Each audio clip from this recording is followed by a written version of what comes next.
ট্রাম্পের বিরুদ্ধে রাজপথে হাজার হাজার মার্কিন জনগণ।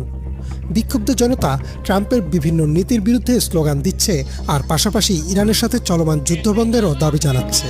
যুদ্ধ শুরুর পর থেকে ডোনাল্ড ট্রাম্পের সমর্থন নেমে এসেছে মাত্র 36%।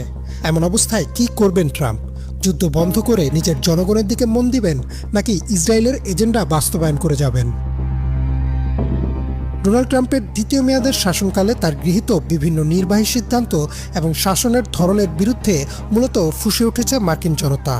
যুক্তরাষ্ট্রের প্রধান শহরগুলো থেকে শুরু করে ছোট ছোট অঙ্গরাজ্যগুলোতেও এখন প্রতিবাদের সুর। আল জাজিরার প্রতিবেদন অনুযায়ী গত 28 মার্চ থেকে আমেরিকার বিভিন্ন প্রান্তে এই নো কিংস বিক্ষোভ শুরু হয়। নিউ ইয়র্কের রাস্তায় হাজার হাজার মানুষকে ব্যানার ফেস্টুন নিয়ে নেমে আসতে দেখা যায়। বিক্ষোভকারীদের প্রধান অভিযোগ হল, প্রেসিডেন্ট ট্রাম্প সংবিধানকে পাশ কাটিয়ে একচ্ছত্র ক্ষমতার অধিকারী হতে চাইছেন। বিশেষ করে বিচার বিভাগ এবং কেন্দ্রীয় সংস্থাগুলোর ওপর তার ক্রমবর্ধমান নিয়ন্ত্রণকে বিক্ষোভকারীরা রাজতন্ত্রের সাথে তুলনা করেছেন।